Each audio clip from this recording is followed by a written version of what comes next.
എല്ലാവർക്കും നമസ്കാരം. ഈ കഴിഞ്ഞ 5 നിയമസഭാ തെരഞ്ഞെടുപ്പുകൾ അതിനെ സംബന്ധിച്ചുള്ള ഏറ്റവും വലിയ ചർച്ച നടന്ന സംസ്ഥാനം ഉത്തർപ്രദേശ്. മറ്റ് 4 സംസ്ഥാനങ്ങളെക്കാൾ ഏറ്റവും കൂടുതൽ ലോകം മുഴുവൻ ഉറ്റുനോക്കിയതും ഉത്തർപ്രദേശിലേക്കാണ്. ഇന്ത്യയിൽ ഏറ്റവും കൂടുതൽ വിമർശിക്കപ്പെട്ട, ഇന്ത്യക്കകത്തും പുറത്തും ഒരുപോലെ വേട്ടയാടപ്പെട്ട മുഖ്യമന്ത്രി ഉത്തർപ്രദേശിന്റെ മുഖ്യമന്ത്രി യോഗി ആദിത്യനാഥാണ്. എല്ലാത്തിന്റെയും അടിസ്ഥാന കാരണം അവിടുത്തെ ന്യൂനപക്ഷ വിഭാഗമായ മുസ്ലിങ്ങളെ അവഗണിക്കുന്നു എന്നുള്ളതാണ്.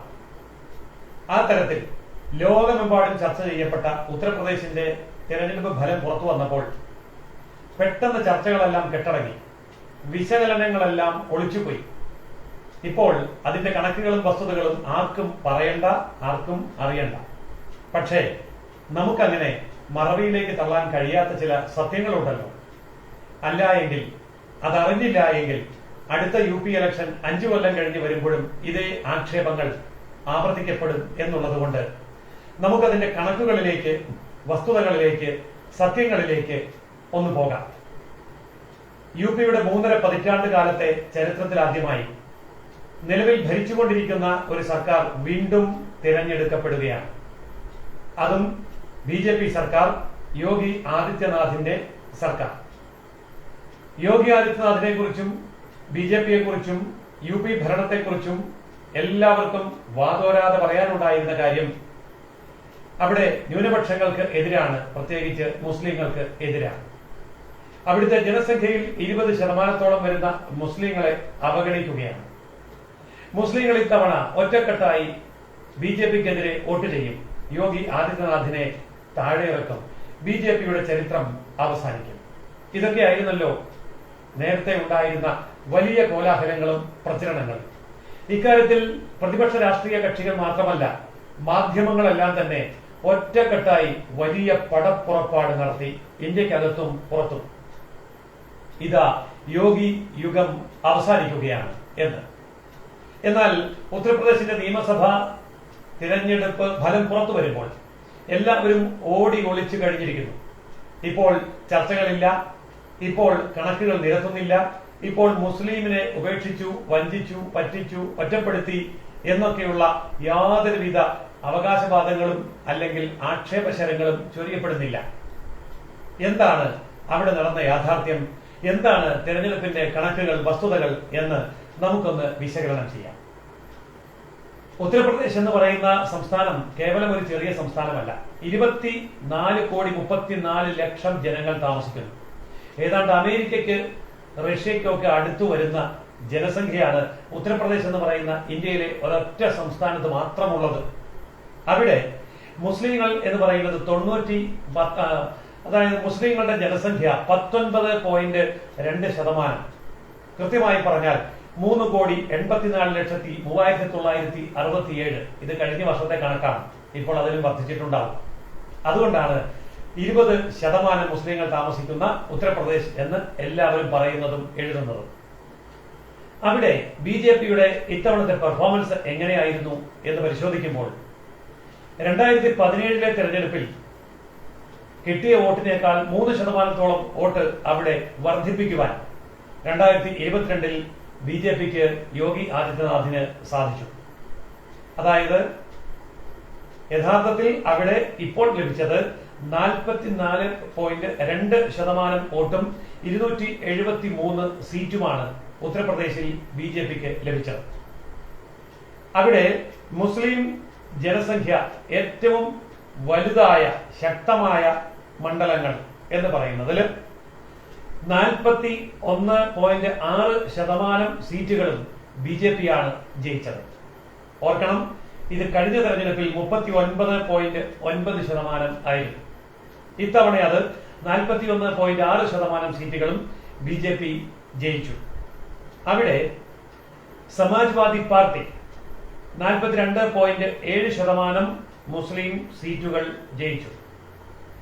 മുസ്ലിങ്ങൾക്ക് മുൻതൂക്കമുള്ള 27 ജില്ലകളാണ് ഉത്തർപ്രദേശിൽ ഉള്ളത്. അതായത് മുസ്ലിം വോട്ടർമാർ തീരുമാനിച്ചാൽ ആരെയും ജയിപ്പിക്കാനും തോൽപ്പിക്കാനും തിരഞ്ഞെടുപ്പ് ഫലം എങ്ങോട്ട് വേണമെങ്കിലും മാറ്റിമറിക്കാനും കഴിയുന്ന 27 മണ്ഡലമല്ല 27 ജില്ലകളാണ് ഉത്തർപ്രദേശിൽ ഉള്ളത്. ആ ജില്ലകളുടെ പേരുകൾ കേൾക്കുമ്പോൾ തന്നെ നമുക്കത് മനസ്സിലാവും. ഷഹറാൻപൂർ, മുസഫർബാദ്, ഗാസിയാബാദ്, ബാഗ്പട്ട്, ബുലന്ദ് ഷഹർ, റാംപൂർ, അമോറ, ബിജോർ, അലിഗഡ്, മുറാദാബാദ്, ബറേലി തുടങ്ങിയ ജില്ലകൾ. ആ ജില്ലകളിൽ മുസ്ലിം ജനസംഖ്യ 40 മുതൽ 45% വരെ ആണ്. ഈ ജില്ലകളിൽ തിരഞ്ഞെടുപ്പ് നടന്നപ്പോൾ എന്താണ് സംഭവിച്ചത്, അവിടെ ഉണ്ടായിരുന്ന സീറ്റുകൾ, അതിൽ BJP വിജയിച്ച സീറ്റുകൾ എന്നിവ നമുക്കൊന്ന് പരിശോധിക്കാം. ഇതിൽ ഷഹറാൻപൂർ ആകെ 7 സീറ്റുകൾ, ആ 7-ൽ 5 സീറ്റും BJP വിജയിച്ചു. അലിഗഡ് എന്ന് പറയുന്ന മുസ്ലിം ഭൂരിപക്ഷമുള്ള ജില്ലയിൽ ആകെ 7 സീറ്റുകൾ, അതിൽ 7-ൽ 7ഉം BJP വിജയിച്ചു. മുസഫർ നഗർ ആകെ 6 സീറ്റുകൾ, 6-ൽ 2 സീറ്റും BJP വിജയിച്ചു. മീററ്റ് ആകെ 7 സീറ്റുകൾ, അതിൽ 3 സീറ്റും BJP വിജയിച്ചു. ഗാസിയാബാദ് ആകെ 5 സീറ്റ്, 5-ൽ 5 സീറ്റും BJP വിജയിച്ചു. ബാഗ്പട്ട് ആകെ 3 സീറ്റ്, അതിൽ 2 സീറ്റും BJP വിജയിച്ചു. ബുലന്ദ് ഷഹർ ആകെ 7 സീറ്റ്, അതിൽ 7 സീറ്റും BJP വിജയിച്ചു. ബിജോർ ആകെ 8 സീറ്റ്, 8-ൽ 4 സീറ്റും BJP വിജയിച്ചു. റാംപൂർ ആകെ 5 സീറ്റ്, അതിൽ 2 സീറ്റും BJP വിജയിച്ചു. ഹാത്രസ് ആകെ 3 സീറ്റ്, അതിൽ 2 സീറ്റും BJP വിജയിച്ചു. ആഗ്ര ആകെ 9 സീറ്റ്, 9-ൽ 9 സീറ്റും BJP വിജയിച്ചു. ഫിറോസാബാദ് ആകെ 5 സീറ്റ്, 5-ൽ 2 സീറ്റും BJP വിജയിച്ചു. ഇങ്ങനെയാണ് മുസ്ലിം ഭൂരിപക്ഷമുള്ള ജില്ലകളിൽ BJPയുടെ പെർഫോമൻസ്. ചുരുക്കം പറഞ്ഞാൽ 27 മുസ്ലിം കേന്ദ്രീകൃത ജില്ലകളിലായി, അതായത് മുസ്ലിങ്ങൾക്ക് നിർണായകമായ വോട്ട് ഉള്ള 27 മുസ്ലിം ജില്ലകളിലായി 136 അസംബ്ലി മണ്ഡലങ്ങളാണ് ഉള്ളത്. ഈ 136 മുസ്ലിം ഭൂരിപക്ഷ അസംബ്ലി മണ്ഡലങ്ങളിൽ 93 സീറ്റും BJP ആണ് വിജയിച്ചത്. അവിടെ സമാജ്വാദി പാർട്ടി 136 മുസ്ലിം ഭൂരിപക്ഷ മണ്ഡലങ്ങളിൽ 43 മണ്ഡലങ്ങളിൽ മാത്രമാണ് വിജയിച്ചത്.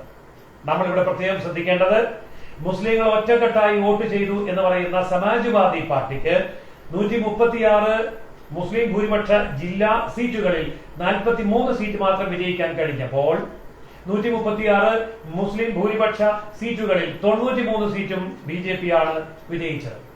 ഇത് മാത്രമല്ല, പട്ടികജാതി മണ്ഡലങ്ങളിൽ 45% മണ്ഡലങ്ങളും BJP ആണ് വിജയിച്ചത്. BJP വിജയിച്ച മണ്ഡലങ്ങളിൽ 80 മണ്ഡലങ്ങളിൽ 50%-ലേറെ വോട്ട് നേടിയാണ്, വളരെ വ്യക്തമായിട്ടുള്ള ഭൂരിപക്ഷ വോട്ട് നേടിയാണ് BJP വിജയിച്ചതെങ്കിൽ ബാക്കി സീറ്റുകളിൽ 45%-ലധികം വോട്ട് നേടിയാണ് BJP വിജയിച്ചത്. ഈ കണക്കുകളിൽ നിന്ന് ഒരു കാര്യം വളരെ വ്യക്തമാണ്, ഉത്തർപ്രദേശിലെ മുസ്ലിങ്ങൾ ആർക്കാണ് വോട്ട് ചെയ്തത് എന്ന്. ഇത് മാത്രമല്ല, ഇതോടൊപ്പം തന്നെ നാം മനസ്സിലാക്കേണ്ട ഒരു കാര്യം, ഉത്തരേന്ത്യയിൽ മുഴുവൻ ആഞ്ഞടിച്ചു എന്ന് ഇവിടുത്തെ പത്രങ്ങൾ പാടിപ്പുകഴ്ത്തിയ അവിടുത്തെ കർഷക സമരം നടന്ന പ്രദേശങ്ങളെല്ലാം തന്നെ BJP തൂത്തുവാരി വിജയിച്ചു എന്നുള്ളതാണ്. അതിന്റെ കണക്കുകൾ ഇതേപോലെ നിരത്തേണ്ട കാര്യമില്ല. മുഴുവൻ സീറ്റുകളും കർഷക സമരം കൊടുമ്പിരിക്കൊണ്ട ആളിക്കത്തിയ എന്നൊക്കെ ഇവിടെ അച്ചടിച്ച് നിരത്തിയ ആ പ്രദേശങ്ങൾ മുഴുവൻ തൂത്തുവാരി BJP വിജയിച്ചു. അപ്പോൾ എന്താണ് ഉത്തർപ്രദേശിൽ സംഭവിച്ചത്? എന്താണ് പത്രങ്ങൾ നമ്മളെ അറിയിച്ചത്? പത്രങ്ങളും ചാനലുകളും നമ്മുടെ മുമ്പിൽ വിളമ്പിയ നുണ കൊട്ടാരങ്ങളെല്ലാം പൊളിഞ്ഞു വീഴുന്ന ഈ വസ്തുതകൾ എന്തുകൊണ്ടാണ് ചാനൽ ചർച്ച ചെയ്യാത്തത്? എന്തുകൊണ്ടാണ് പത്രങ്ങൾ വിശദീകരിക്കാത്തത്? സോഷ്യൽ മീഡിയ ഇല്ലായിരുന്നുവെങ്കിൽ ഈ സത്യം നമ്മൾ അറിയുമായിരുന്നു. അപ്പോൾ ഹാത്രസും അതേപോലെയുള്ള മുസ്ലിം പീഡന കേന്ദ്രങ്ങളും ഒന്നൊക്കെ വളരെ വലിയ ഒച്ചപ്പാടോടുകൂടി കോലാഹലം ഉണ്ടാക്കിയ പ്രദേശങ്ങൾ, ഇത്തവണ BJPയെ തൂത്തെറിയും എന്ന് പറഞ്ഞ പ്രദേശങ്ങൾ, കർഷക രോഷത്തിൽ BJP ഒലിച്ചു പോകും എന്ന് പറഞ്ഞ പ്രദേശങ്ങൾ അപ്പാടെ BJP തൂത്തുവാരി സ്വന്തം ബാഗിലാക്കി കഴിഞ്ഞപ്പോൾ എവിടെ പോയി വിമർശകർ? എവിടെ പോയി വിലയിരുത്തുന്നവർ? എവിടെ പോയി പത്രമാധ്യമങ്ങൾ? എവിടെ പോയി ചാനൽ ചർച്ചകൾ എന്ന് നാം ചോദിക്കേണ്ടതല്ലേ? എന്താണ് ഇതിന്റെ കാരണം? ഇതിന്റെ കാരണവും നമ്മൾ മനസ്സിലാക്കേണ്ടതുണ്ട്. അതായത് BJP എന്ത് മാജിക്കാണ് അവിടെ ചെയ്തത്? 60 വർഷക്കാലം ഉത്തർപ്രദേശിൽ ഭരിച്ചത് കോൺഗ്രസും BSPയും സമാജ്വാദി പാർട്ടിയും ജനതാദളും ആണ്. അവരൊക്കെ ഭരിച്ച സമയത്ത് അവർ പാവങ്ങൾക്ക് കൊടുക്കാത്ത കാര്യങ്ങൾ BJP അവരുടെ വീടുകളിൽ എത്തിച്ചു എന്നുള്ളതാണ് BJPയുടെ വിജയത്തിന്റെ അടിസ്ഥാനം. അതായത് പാവങ്ങൾക്ക് വീട്, കുടിവെള്ളം, കക്കൂസ്, വൈദ്യുതി, ഗ്യാസ്, റോഡ്, തൊഴിൽ എന്നിവ മാത്രമല്ല വ്യവസായം, ആരോഗ്യം എന്നൊക്കെയുള്ള മേഖലകളിൽ കാർഷിക മേഖല ഉൾപ്പെടെ വലിയ മുന്നേറ്റം ഉണ്ടാക്കാൻ ഭാരതീയ ജനതാ പാർട്ടിയുടെ യോഗി ആദിത്യനാഥ് സർക്കാരിന് സാധിച്ചു എന്നതിന്റെ ഏറ്റവും വലിയ പ്രതിഫലമാണ് ഇത്തവണ കിട്ടിയ ഈ ഞെട്ടിക്കുന്ന വിജയം.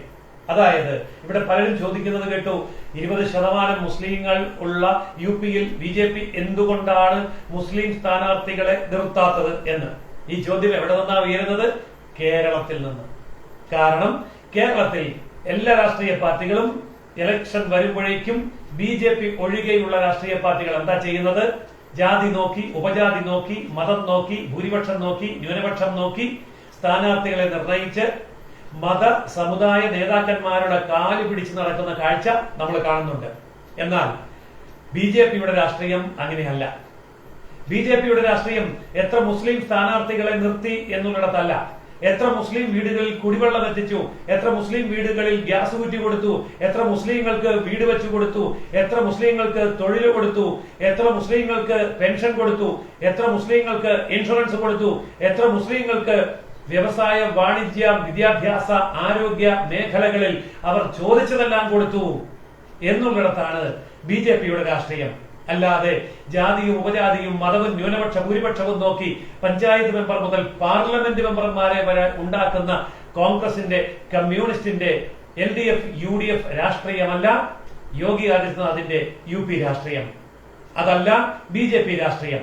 ജാതിക്കും മതത്തിനും അതീതമായി വികസനത്തിലൂടെ ഒരു ജനതയെ മുന്നോട്ട് നയിക്കാൻ സാധിക്കുമെന്നും അവിടെ ജാതിയും മതവും അവരുടെ കോട്ടകളും അപ്രസക്തമാകും എന്നും ഇടിച്ചു നിരത്തപ്പെടും എന്നുമുള്ളതിന്റെ ഒടുവിലത്തെ തെളിവാണ് ഉത്തർപ്രദേശിന്റെ തിരഞ്ഞെടുപ്പ് ഫലം. മാത്രമല്ല ഇനി വരാൻ പോകുന്ന കാലഘട്ടങ്ങളിൽ ഭാരതത്തിൽ കോൺഗ്രസുകാരും കമ്മ്യൂണിസ്റ്റുകാരും കെട്ടിയുയർത്തിയ ജാതിയുടെ, മതത്തിന്റെ, വോട്ട് ബാങ്ക് രാഷ്ട്രീയത്തിന്റെ നെടുങ്കോട്ടകളെ തകർത്തുകൊണ്ടുള്ള അതിഭീകരമായ മുന്നേറ്റമായിരിക്കും ജനാധിപത്യത്തിന്റെ തേരുതെളിക്കുന്ന ഭാരതീയ ജനതാ പാർട്ടി നയിക്കാൻ പോകുന്നത്. ഇവിടെ ഭീകരം എന്ന് ഞാൻ പറഞ്ഞത് കോൺഗ്രസുകാർക്കും കമ്മ്യൂണിസ്റ്റുകാർക്കും അവരെ പോലെ ചിന്തിക്കുന്നവർക്കും അവർക്ക് പിന്തുണ കൊടുക്കുന്നവർക്കും അത് അങ്ങേയറ്റം ഭീകരമായിരിക്കും എന്നാണ്. യഥാർത്ഥ ജനാധിപത്യം, മതേതരത്വം എന്താണ് എന്ന് UPയിലെ ജനങ്ങൾ ജാതിയുടെയും മതത്തിന്റെയും വേലിക്കെട്ടുകൾക്ക് പുറത്തേക്ക് വന്ന് വികസനത്തിന് വേണ്ടി പ്രവർത്തിച്ച യോഗി ആദിത്യനാഥിന്റെ പിന്നിൽ അണിനിരന്നപ്പോൾ അവർക്കിടയിൽ മുസ്ലിം ഉണ്ടായിരുന്നില്ല, അവർക്കിടയിൽ ദളിതനുണ്ടായിരുന്നില്ല, അവർക്കിടയിൽ ജാതി ഉണ്ടായിരുന്നില്ല, അവർക്കിടയിൽ മതം ഉണ്ടായിരുന്നില്ല. അവർക്ക് മുന്നിൽ ഉണ്ടായിരുന്നത് വികസനമാണ്. ആ വികസനത്തിന്റെ നേതൃത്വം BJPക്കാണ്. ആ BJPയുടെ സംസ്ഥാന നേതൃത്വം യോഗി ആദിത്യനാഥിനാണ്. അതുകൊണ്ടാണ് ഉത്തർപ്രദേശിൽ ഈ ഒരു ചരിത്ര വിജയം നേടാൻ യോഗി ആദിത്യനാഥിനും ഭാരതീയ ജനതാ പാർട്ടിക്കും സാധിച്ചത്. ഈ വസ്തുതയാണ് വരാൻ പോകുന്ന മറ്റ് നിയമസഭാ തെരഞ്ഞെടുപ്പുകളിലും അതിനുശേഷം വരാൻ പോകുന്ന അടുത്ത ലോക്സഭാ തെരഞ്ഞെടുപ്പുകളിലും സംഭവിക്കാൻ പോകുന്നത് എന്നുള്ളതിൽ ആർക്കും യാതൊരു തർക്കവും ഇന്നില്ല, ഒരു സംശയവും ഇന്നില്ല. നമ്മുടെ മലയാളത്തിലെ ചാനലുകൾക്കും കേരളത്തിലെ പത്രങ്ങൾക്കും ഒഴികെ.